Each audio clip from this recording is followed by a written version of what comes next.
तो students, reducing agent वाला topic हमारा कंप्लीट हो चुका है।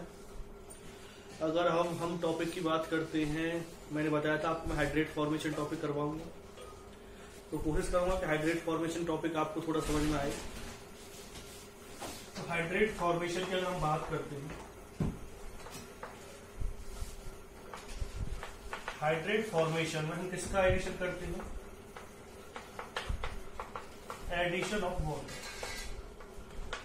आपको जो इसमें एडिशन करना है वो किसका एडिशन करना है? वाटर का एडिशन करना है। जब आप वाटर का एडिशन करेंगे तो एक चीज है, जैसे कि अगर आपने रिएक्शन लिखी CH3Cl और वाटर आपने डाल दिया, अगर ये CH3OH बना रहा है तो आप इसे एडिशन रिएक्शन तो है नहीं। कौन सी रिएक्शन है ये रिएक्शन है सब्स्टिट्यूशन। तो इसका मतलब एक चीज हमारे माइंड में क्लियर हो गई है कि इस रिएक्शन को आप हाइड्रेट फॉर्मेशन नहीं कह सकते, इसमें हाइड्रेट फॉर्मेशन नहीं होगी। फिर हाइड्रेट फॉर्मेशन होगी किसमें? तो एक चीज और भी क्लियर करिए कि जो हाइड्रेट फॉर्मेशन है इसमें सब्स्टिट्यूशन रिएक्शन हुई है, ना कि एडिशन। तो हाइड्रेट फॉर्मेशन किस तरह से होती है और किस मॉलिक्यूल के केस में ज्यादा हाइड्रेट स्टेबल रहेगा, इसी से रिलेटेड ये वीडियो है। जनरली आपने एक चीज देखी होगी, मैं एक चीज आपके माइंड में क्लियर कर देता हूं कि अगर किसी भी न्यूक्लियोफाइल के ऊपर कोई चार्ज है, जैसे कि OH नेगेटिव, तो OH नेगेटिव एक बेटर न्यूक्लियोफाइल होता है कंपेयर टू किसके वाटर। तो वाटर एक बैड न्यूक्लियोफाइल है, और बैड न्यूक्लियोफाइल की अगर हम बात करते हैं,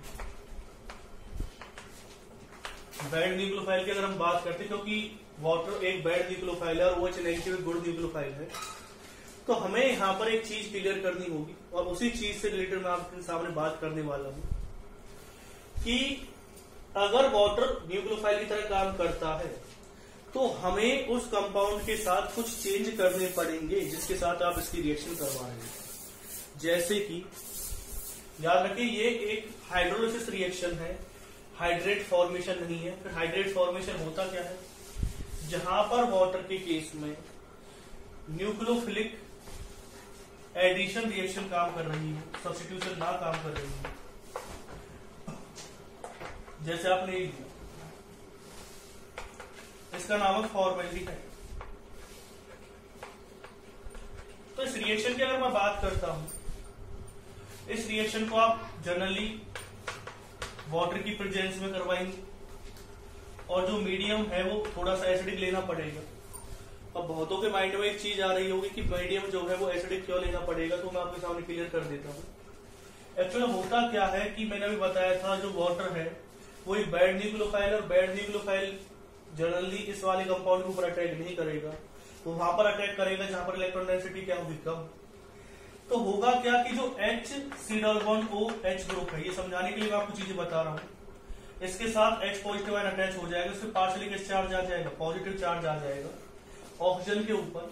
और एक चीज मैंने आपको इंडक्टिव फैक्टर में क्लियर करी थी कि अगर किसी इलेक्ट्रोनेगेटिव एटम के ऊपर पॉजिटिव चार्ज आ रहा है तो वो क्या होगा, ज्यादा इलेक्ट्रोनेगेटिविटी उसकी बढ़ जाएगी और वो ज्यादा माइनस आई इफेक्ट शो करेगा। यानी कि अगर ऑक्सीजन ज्यादा माइनस आई इफेक्ट शो कर रहा है तो वो कार्बन से ज्यादा इलेक्ट्रॉन डेंसिटी अपनी तरफ विड्रॉ करेगा, और जितनी ज्यादा इलेक्ट्रॉन डेंसिटी विड्रॉ करेगा उतना ही वाटर को अटैक करने में क्या होगी, आसानी होगी। तो हमारे सामने जो पॉइंट है वो ये है कि अगर आप रिएक्शन करवा रहे हैं इसकी, तो एसिडिक मीडियम इसलिए लेना पड़ रहा है क्योंकि वाटर क्या है, बैड न्यूक्लियोफाइल है। बहुत सारी ऐसी रिएक्शंस भी आएंगी जहां पर आपको एसिडिक मीडियम की जरूरत नहीं लेनी पड़ेगी, क्योंकि वहां पर कुछ ना कुछ ऐसे ग्रुप इस कार्बोनिल ग्रुप के साथ अटैच रहेंगे जो पहले से ही इलेक्ट्रॉन विड्रॉइंग ग्रुप है। वो इस कार्बोनिल ग्रुप की इलेक्ट्रॉन डेंसिटी को क्या कर देंगे, डिक्रीज कर देंगे, और वाटर जैसा बैड न्यूक्लियोफाइल भी आराम से अटैक कर सकेंगे।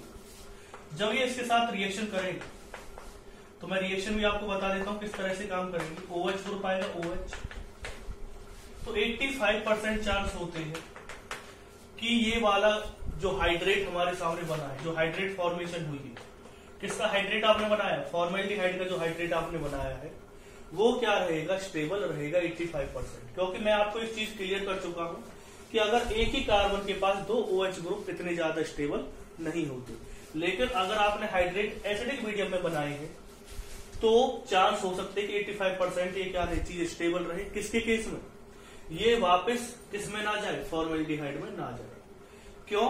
क्योंकि एक तो इसमें क्या है, यहाँ पर कार्बन के पास इलेक्ट्रॉन डेंसिटी कम है और मीडियम कैसा लिया है आपने, एसिडिक मीडियम लिया है, तो 85% इसकी चांस हो सकते हैं कि ये स्टेबल रहे। अब रिएक्शन किस तरह से हुई है वो मैं आपको बता देता हूँ, क्लियर कर देता हूँ रिएक्शन किस तरह से हुई है। एक्सीडल बॉन्ड वो H ग्रुप दे रखा था, किसके साथ रिएक्शन करवाई, अपने वाटर के साथ रिएक्शन करवाई। वाटर इस पर अटैक करेगा, इलेक्ट्रॉन इसके पास चले जाएंगे, इलेक्ट्रॉन चले जाएंगे इसके ऑक्सीजन के पास, क्या बना देगा ये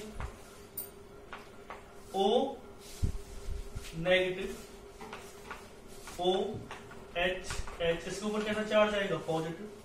यहाँ पर क्या ले रखा आपने, H। तो हाइड्रोजन अपने इलेक्ट्रॉन किसको देती है, ऑक्सीजन को देती है। किससे आगे रिएक्शन होगी, फिर इससे आगे अगर हम रिएक्शन की बात करते हैं तो रिएक्शन किस तरह से होगी वो देख लीजिए। अगर आपने रिएक्शन करवाई है तो क्या होगा, ऑक्सीजन अपने हाइड्रोजन अपने इलेक्ट्रॉन किसको दे दिया, ऑक्सीजन को, क्या आएगा HC। जब हाइड्रोजन अपने इलेक्ट्रॉन ऑक्सीजन को दिए तो हाइड्रोजन के पास कैसा चार्ज आएगा, पॉजिटिव, और इस पे ऑलरेडी कैसा चार्ज है, पॉजिटिव, और दो क्या आ जाएंगे, हाइड्रोजन। तो मैंने बता दिया है कि रिएक्शन किस तरह से हुई है। अगर आप इसमें हाइड्रोजन, आप कहेंगे सर हाइड्रोजन का भी तो आप बेशक से इसमें H पॉजिटिव अटैच कर सकते हैं, तो रिएक्शन में O नेगेटिव लेने की जरूरत नहीं हुई, पहले क्या बन जाएगा, OH बन जाएगा।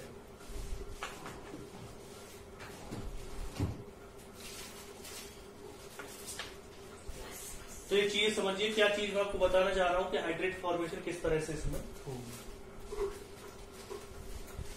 अगर आपको कोई अदर एल्डिहाइड दे रखा है, यानी CH3CHO ग्रुप आपको दिया है, और अगर किसके साथ रिएक्शन करवाते हैं, वाटर के साथ रिएक्शन करवाएंगे, तो यहां पर भी रिएक्शन कौन से मीडियम में होगी, एसिडिक मीडियम में होगी। तो एक चीज मैं आपको सामने क्लियर कर देता हूं।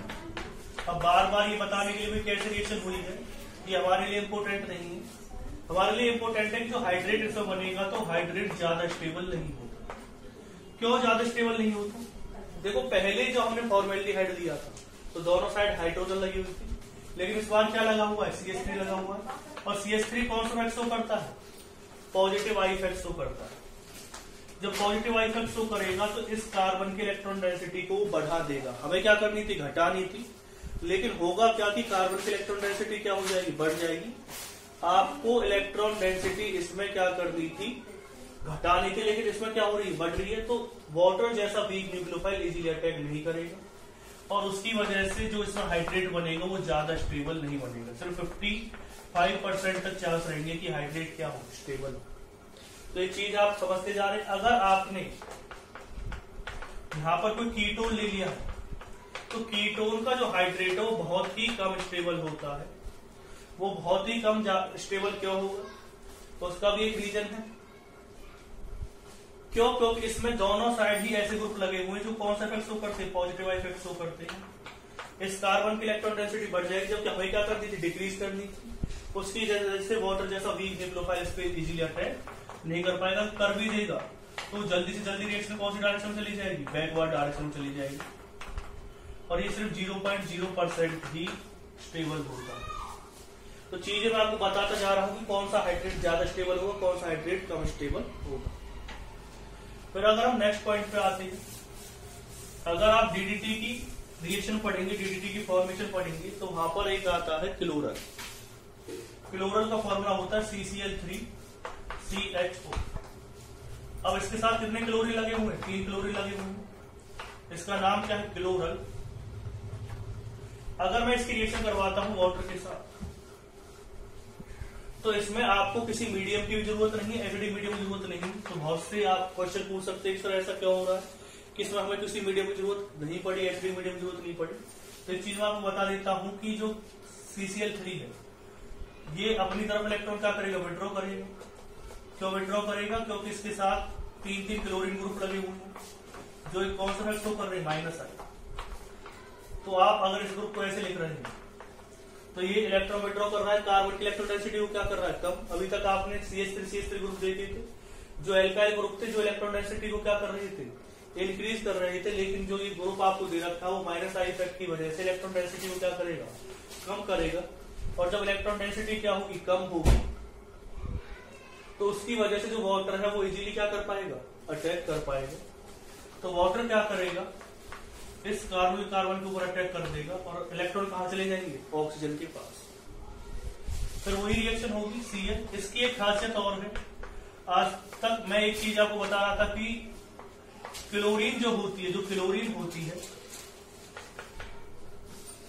वो जनरली हाइड्रोजन बॉन्डिंग नहीं बनाती, लेकिन क्लोरल एक उसका एग्जांपल है जिसमें क्लोरीन भी क्या करेगी, हाइड्रोजन बॉन्डिंग बनाती है। याद रख लेना कौन सी बॉन्डिंग है, intramolecular hydrogen bonding. Generally chlorine hydrogen bonding नहीं बनाती, लेकिन क्लोरल के केस में ऐसा केस आता है कि क्लोरीन भी हाइड्रोजन बॉन्डिंग बनाती है। मेरी सभी स्टूडेंट से ये रिक्वेस्ट है कि जितने भी मैंने अभी तक टॉपिक बनाए हैं, बताए हैं आपको, उन सभी टॉपिक को अपनी फेयर नोटबुक में जरूर लिख लें। सभी स्टूडेंट अपनी फेयर नोटबुक में सभी टॉपिक को लिख लें, चाहे वो 12th A का है चाहे 12th B का।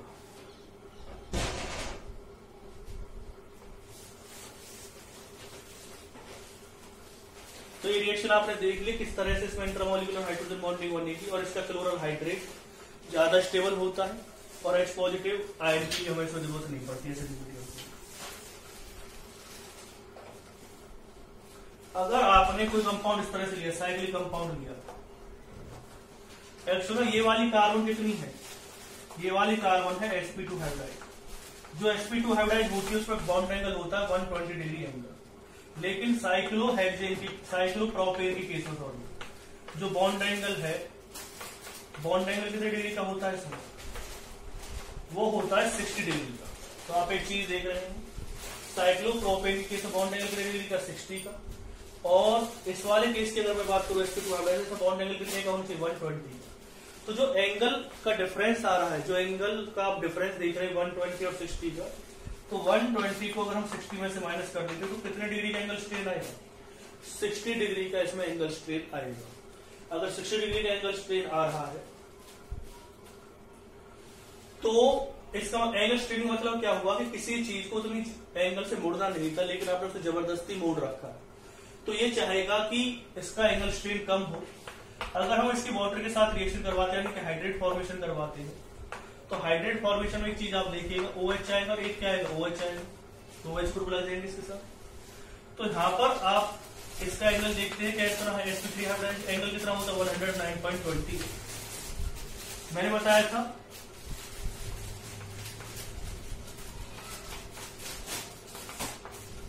इस वाले केस में अगर हम एंगल स्ट्रेन की बात करते हैं तो इसमें एंगल स्ट्रेन कितने डिग्री का आएगा 109.20, एक्चुअल एंगल कितने डिग्री का होता है 60, तो 49.20। तो एक तरह से आपने जब इस पर हाइड्रेट फॉर्मेशन थी तो साइक्लो प्रोपेनॉन जो था उसका एंगल स्ट्रेन डिक्रीज हो गया after the formation of hydrate. तो इससे एक पॉइंट हमारे माइंड में क्लियर हो रहा है कि ये रिएक्शन इसका एंगल स्ट्रेन कम करती है तो इजीली फॉर्मेशन हो जाएगा और इसका जो हाइड्रेट है वो भी क्या रहेगा, स्टेबल रहेगा। तो आप कुछ कुछ चीजें समझ रहे हैं कि जो हाइड्रेट है वो कब स्टेबल रहता है। अगर कहीं पर स्ट्रिक्ट हिंड्रेंस या क्राउडिंग कम है, यानी कि पॉजिटिव आई इफेक्ट जो है वो कम दिखाया जा रहा है, तो वो हाइड्रेट ज्यादा स्टेबल रहेगा। कहीं पर स्ट्रिक्ट हिंड्रेंस क्या है, ज्यादा है, तो वहां पर हाइड्रेट फॉर्मेशन स्टेबिलिटी क्या होगी, कम होगी। कहीं अगर आपको एंगल स्ट्रेन कम होता दिखाई दे रहा है तो वहां पर हाइड्रेट फॉर्मेशन स्टेबिलिटी क्या होगी, ज्यादा होगी। कहीं पर इंट्रामॉलिक्यूलर हाइड्रोजन बॉन्डिंग है, वहां पर हाइड्रेट फॉर्मेशन की या हाइड्रेट है जो उसकी स्टेबिलिटी क्या होगी, ज्यादा होगी। कहीं पर माइनस आई इफेक्ट हो रहा है तो वहां पर हाइड्रेट की स्टेबिलिटी क्या होगी, ज्यादा होगी। कुछ और एग्जांपल्स हम ले लेते हैं।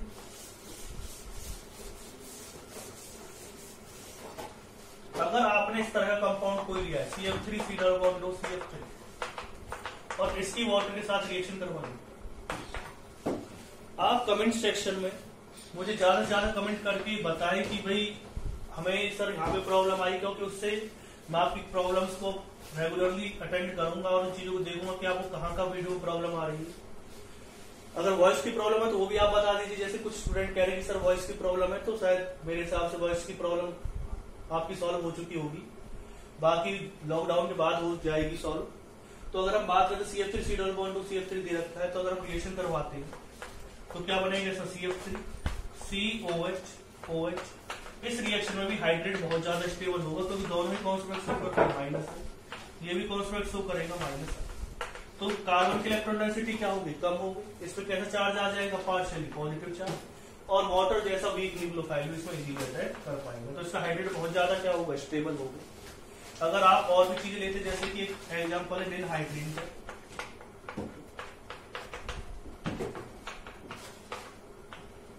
अगर हम एनहाइड्रीन लेते हैं, इसकी रिएक्शन करवाते हैं वाटर के साथ, तो देखो एक तो माइनस आई इफेक्ट की वजह से बीच वाले कार्बन पर ही वाटर अटैक करेगा क्योंकि हम दोनों साइड से माइनस आई इफेक्ट लग रहा है। जब माइनस आई इफेक्ट लग रहा है तो वाटर इजीली क्या कर पाएगा, अटैक कर पाएगा। और एक चीज और हमारे सामने आएगी इसमें, ये रिएक्शन में हमें कोई ज्यादा एसिडिक मीडियम की जरूरत नहीं पड़ेगी। एसिडिक मीडियम को हमें जरूरत नहीं है, क्यों, इसका भी केस वही आएगा जैसे हमने क्लोरल वाला किया था। आप कहेंगे सर उसमें क्या केस था, तो वो बता ही दिया मैंने, हाइड्रोजन बॉन्डिंग था, इंट्रामोलिकुलर हाइड्रोजन बॉन्डिंग थी, ये सभी इंट्रामोलिकुलर हाइड्रोजन बॉन्डिंग बनेगी। तो इसका हाइड्रेट भी क्या होगा, स्टेबल होगा। मैंने एक चीज आपको बताई थी कि जैम डाइऑल, जैम डाइऑल का मतलब क्या होता है, जैम पोजीशन मतलब होता है एक ही कार्बन पर जब दो फंक्शनल ग्रुप अटैच होते हैं तो उसे हम जैम कहते हैं। अगर आपको जैम OH ग्रुप दे रखा है तो एक चीज आप अपने माइंड में क्लियर कर लीजिए कि वो क्या होगा, कब स्टेबल होगा जैम डाइऑल या जैम 2OH ग्रुप एक ही पोजीशन पे दे रखे हैं, तो उसकी जो स्टेबिलिटी है वो डिपेंड करेगी, मैंने आपको कई चीजें बताई उन चीजों पर डिपेंड करेगी।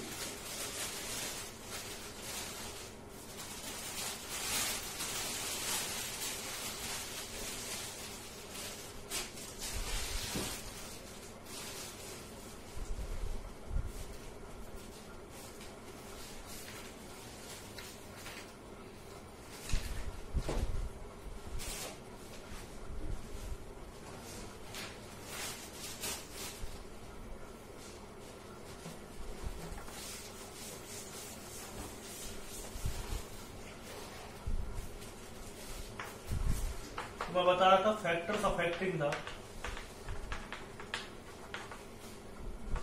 स्टेबिलिटी ऑफ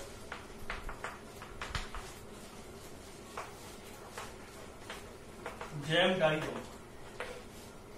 तो जैम डाइऑल मतलब क्या होता है, जैसे कि एक ही कार्बन के पास दो OH ग्रुप अटैच है, जैसे कि इसमें एक ही कार्बन के पास दो OH ग्रुप अटैच है, तो इसे क्या कहेंगे आप, जैम डाइऑल कहेंगे। जैम ग्रुप होता, अगर दो क्लोरीन होते तो आप उसे जैम डाइक्लोराइड कह सकते थे। यानी कि जैम का मतलब क्या होता है, जब एक ही कार्बन के साथ दो फंक्शनल ग्रुप अटैच हो, वो भी कैसे फंक्शनल ग्रुप अटैच हो, सेम, और एक ही पर्टिकुलर कार्बन पे। तो किस पे डिपेंड करेगी, जो पॉजिटिव आई इफेक्ट है वो इनवर्सली प्रोपोर्शनल होता है किसकी, स्टेबिलिटी के। किसकी स्टेबिलिटी की, हाइड्राइड की स्टेबिलिटी।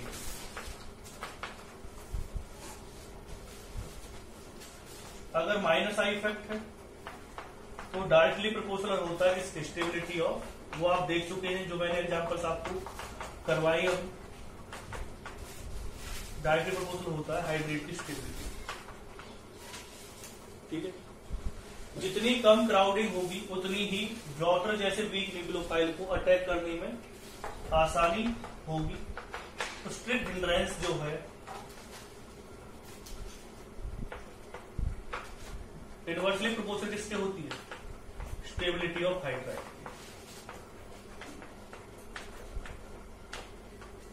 अगर हाइड्राइड फॉर्मेशन के बाद इंटरमॉलिक्यूलर हाइड्रोजन बॉन्डिंग